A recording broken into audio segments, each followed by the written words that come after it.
제가 이 지지율 때문에 한때 그 곤욕을 치른 적이 있습니다. 이 지지율이라고 하는 게 네. 정말 바람처럼 왔다 가는 이 지지율에 잠깐 취해가지고 제가 이렇게 정상적인 판단을 자꾸 못하는 그런 상황 때문에 많은 걸 잃었죠.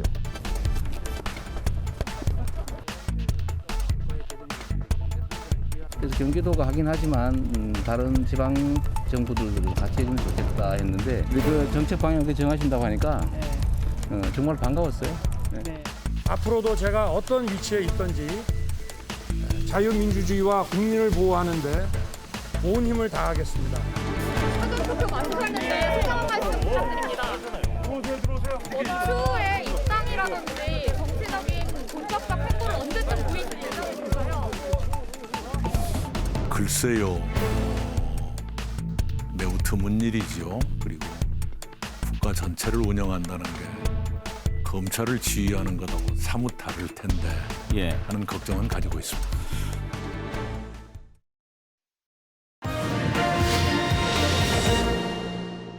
네, 재보궐 결과에 따른 여야 대선 구도도 요동치고 있는데요. 민심엔 어떤 변화가 있는지 짚어보도록 하겠습니다.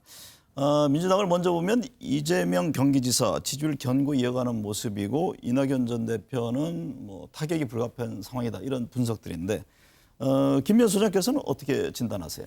지금 말씀하신 대로 뭐 이번 선거의 결과 때문에 이낙연 전 대표 지지율이 지금 뭐 급락하는 모양새를 지금 보여집니다. 왜냐하면은 어찌됐든 간에 민주당 지지층 입장에서는 이렇게 후보를 낸 거에 대해서 잘못된 정치적 선택을 한 게 아니냐 하는 이야기도 있기 때문에 어쨌든 간에 한동안은 이낙연 전 대표의 지지율은 뭐 정체적 답보 상태를 보일 걸로 예상이 됩니다.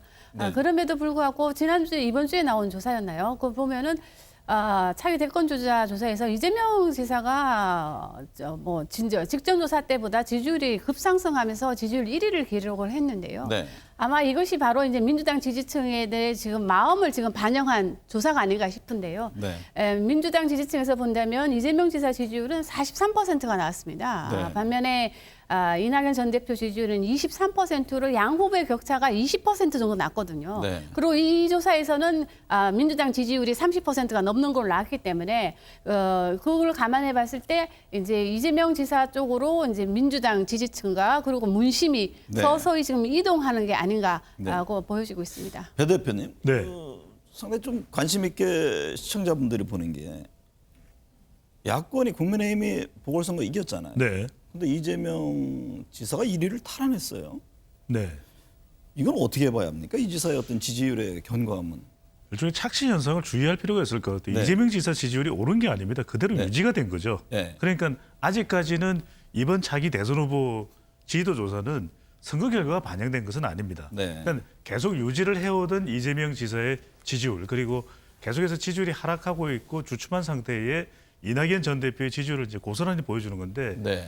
이재명 지사도 이 선거 패배가 결코 달가올 리는 없습니다. 네. 그만큼 이제 본인의 차기 대권 환경 자체가 여당 후보들은 좀 나빠졌다고 볼 수 있는데 이낙연 전 대표는 일종의 세 가지 악재가 덮친 거죠. 일단 선거 네. 패배입니다. 네. 전 대표로서 또 책임론이 부각될 수밖에 없고 그리고 대통령과 연동이 돼 있는데 대통령 지지율은 최근 더 하락하고 있거든요. 이것도 부담이 되는 것이고 정당 지지율도 보면 의석수가 180석에 가까운데 이낙연 전 대표입니다. 직전 대표였는데 불구하고 최근 서울과 부산 지역에는 지지율 역전 현상까지도 나타났습니다. 네. 이것 자체가 이낙연 전 대표에게 타격이기 때문에 기존대로 대선 후보로서의 모습을 보인다고 한다면 큰 전환은 힘들 겁니다. 그만큼 네. 어떤 식으로 본인이 빨리 대선 후보로서의 면모를 전하느냐 이 부분이 중요할 겁니다. 말씀하신 대로 이재명 지사도 고심이 클 것으로 네. 보이는데. 예.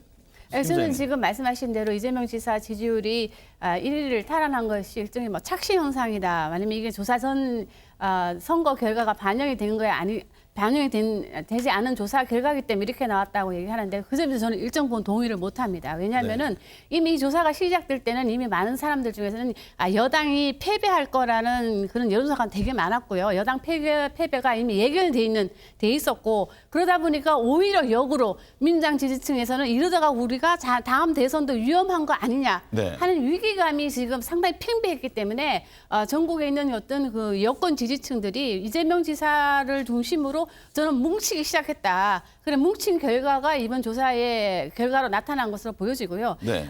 반대로 이제 윤석열 전 총장 같은 경우에 지지율이 급락하는 배경에는 저는 여러 가지 이유가 있을 것 같습니다. 네, 어떤 겁니까? 그 중에서도 가장 큰 이유는 물론 보수층에서는 절대적인 지지를 보내는 거는 맞습니다. 지금도 보면 국민의힘 지지층에서는 49%, 그럼 가반이 지지하는 걸로 조사가 되었는데요.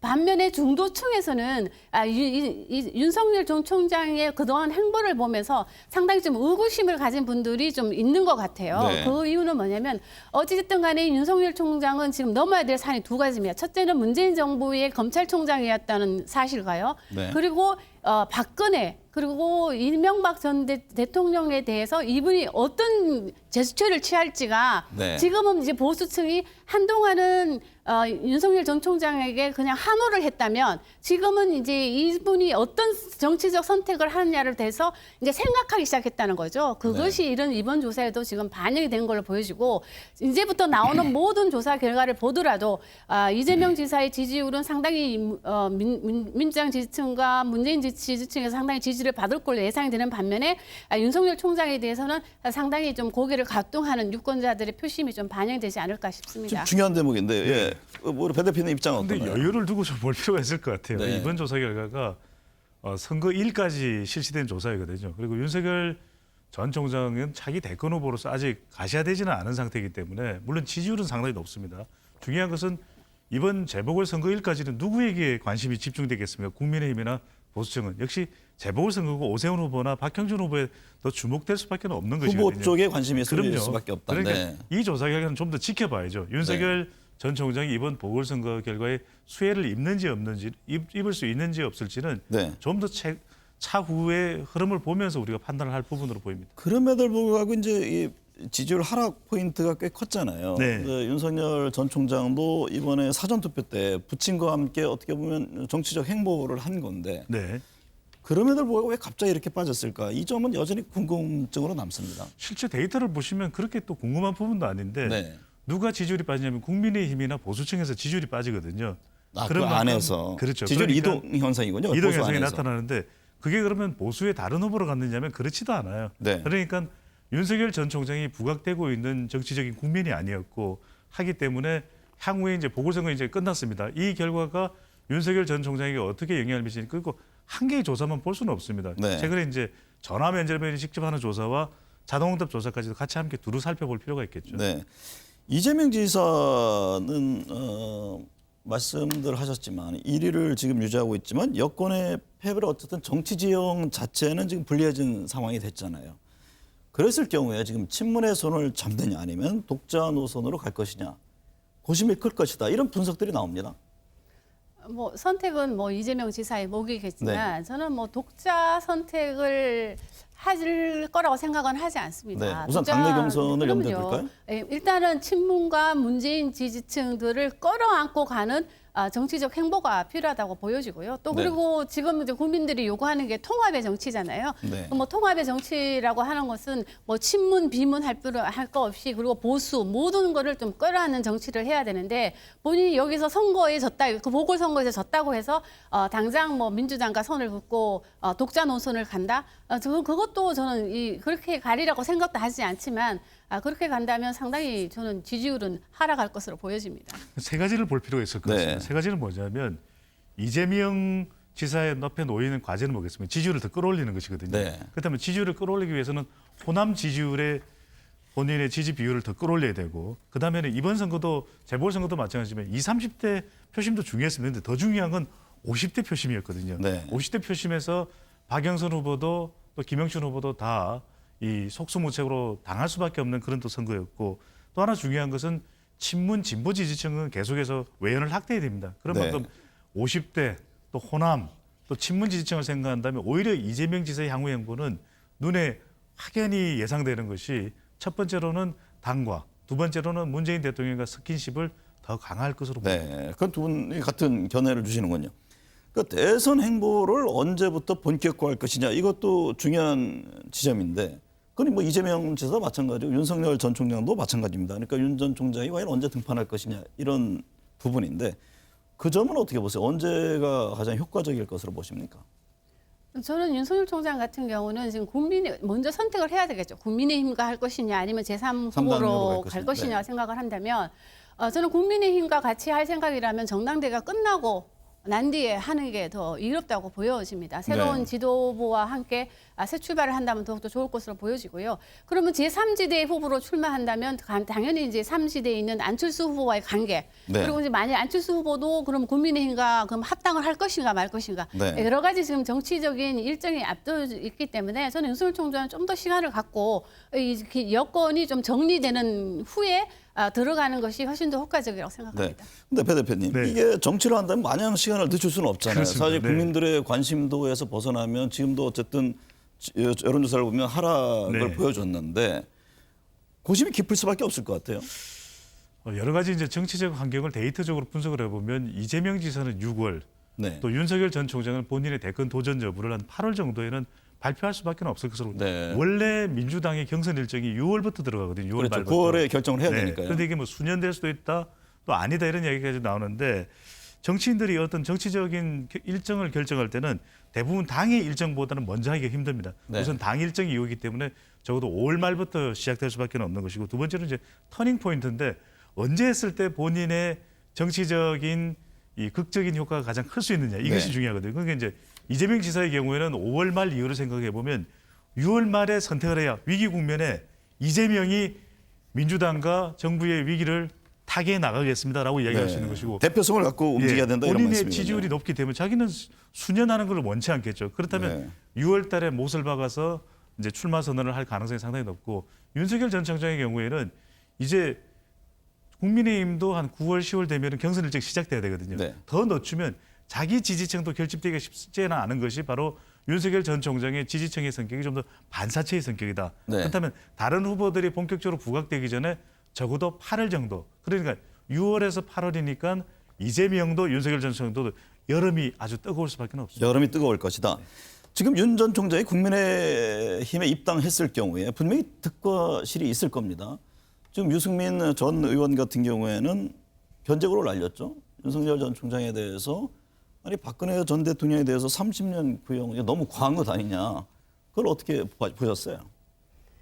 저는 특히 이제 유승민 전 의원이 그런 발언을 한 거에 대해서 좀 약간 충격을 약간 좀 놀랐는데요. 윤승민 의원이 이제 지지율이 상당히 지금 대권 주자 주집에서 낮게 나오는 근본적인 원인은 바로 대구 경북에서의 민심이 안 좋기 때문이거든요. 대구 경북에서 윤승민 의원의 지지율은 뭐 상당히 낮습니다. 네. 그런 분인데 그 이유 중 하나가 바로 이제 박근혜 전 대통령과의 관계 때문에 지금 TK 민심이 윤승민 전 의원에게 좋지 않은 건데요. 네. 그분이 이제 와서 뭐 30년 언도 너무한 거 아니냐고 이제 지금 선제구를 날린 것은 이제 윤석열 전 총장에게 이제 여의에 대한 답변을 하라는 것인데 네. 저는 바로 그 지점입니다. 바로 이제 윤석열 전 총장이 지금 이 부분에 대해서 어떻게 얘기할 것이냐.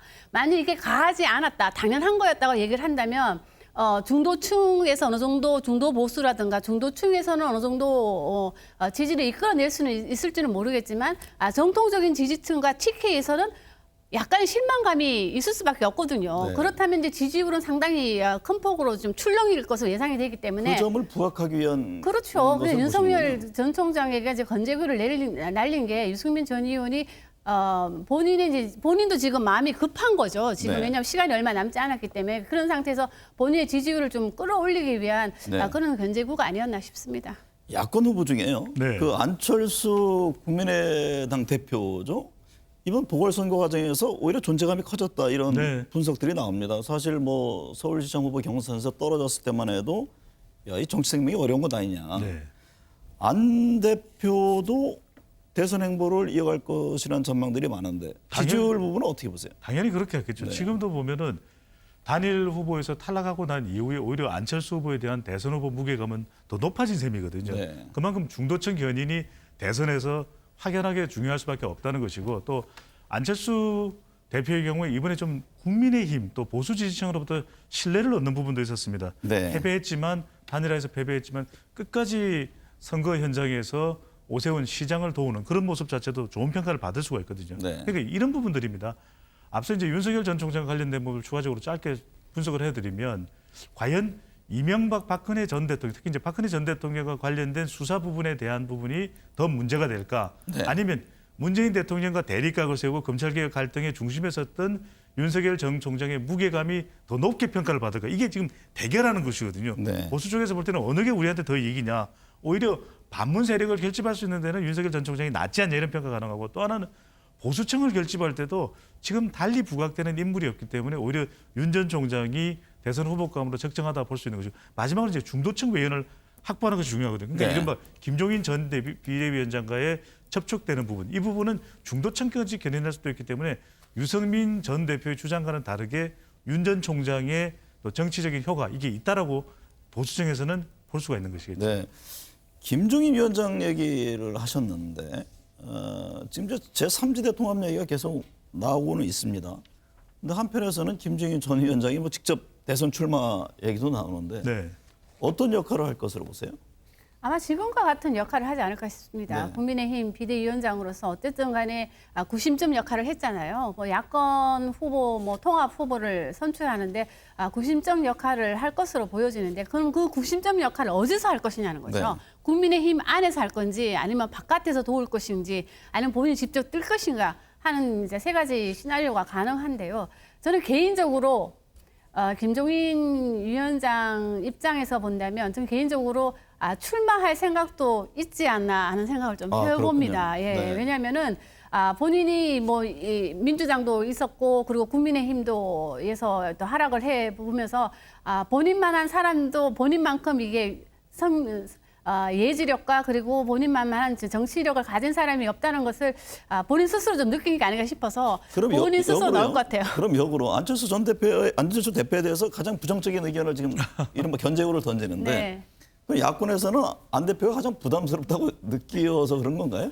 저도 그렇게 생각을 하는데요. 네. 지금 아까 안철수 대표가 존재감이 되게 부각이 됐다고 얘기하는데 저는 좀 약간 반대 의견입니다. 네. 왜냐하면 안철수 전 대표가 이번에 만일에 오세훈 시장 선거를 도와주지 않았다면, 열심히 도와주지 않았다면 안철수 전 대표의 정치적 생명은 끝이 났겠죠. 본인은 그것도 너무 잘 알고 있었기 때문에 열심히 네. 도왔다고 보여지고, 네. 실질적으로 본다면 안철수 전 대표 지지율이 대선제 차기 대권 주자 지지율에서 상당히 급등을 해야 되는 거거든요. 네. 그런데 일부 조사에서는 하락하는 조사도 있었고, 또 이게 이번이 우리가 지금 거론되고 있는 조사에서는 1%포인트 정도밖에 오르지 않았거든요. 그 얘기는 네. 곧 그대로라는 겁니다. 그런 걸 감안해 봤을 때 안철수 전 대표가 대선 후보로서, 야권 후보의 대선 후보로서의 존재감을 드러내기에는 이 열심히 뛰었음에도 불구하고 아직까지는 미흡한 점이 좀 많아 보입니다. 네. 정세균 총리 조만간 네. 뭐 나와서 대선 행보한다고 그러고 또 이광재 의원도 곧 출마 선언을 할 것이라는 얘기가 들리는데 네. 여권 내 제3 후보론의 등장은 어떻게 보세요? 가능성이 열려 있죠. 가능성이 네. 열려 있는데 이재명 지사의 지지보다는 네. 이낙연 전 대표가 지지율이 빠지는 상황에서 정세균 총리가 주목받는 것이 대체 인물이다, 이런 후보, 대체 후보다라고 하는 가능성이 이제 점쳐지는 것이거든요. 그것은 네. 호남 지지를 받을 수가 있고, 또 총리이기 때문에 그만큼 지지층, 이른바 친문 지지층의 지지도 받을 수 있는, 대통령 지지율을 그대로 이어갈 수 있는 인물로 정세균 총리가 주목받는데, 결국 중요한 네. 것은 정세균 총리가 사의를 표명하고 나올지, 언제쯤 또 나올지는 알 수 없지만, 중요한 것은 대선 후보로서의 비전을 같이 함께 가지고 나와야 이낙연 전 대표와는 비슷한 지지 기반이면 차별화가 될 수 있거든요. 네. 또 하나 이제 이광재 전 강원도지사이고도 현 의원인데, 중요한 건 이광재 의원이 얼마만큼이나 또 대선 후보로서의 대중성을 보일 수 있냐, 이 부분이 네. 중요할 겁니다. 그러니까 좋은 인물이다, 그리고 노무현 전 대통령과 맥을 같이 했던 인물이라는 평가는 받을 수 있는데, 네. 결국에는 얼마만큼 대중성, 또 이재명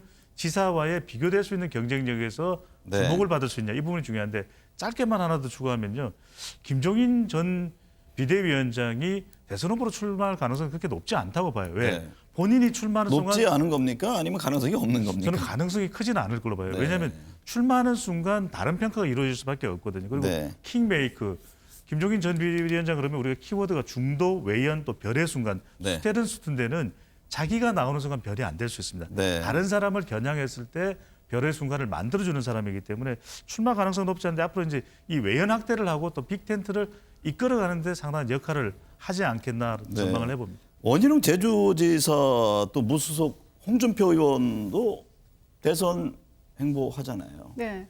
그분들은 앞으로 어떤 행보를 이어갈 것으로 보십니까?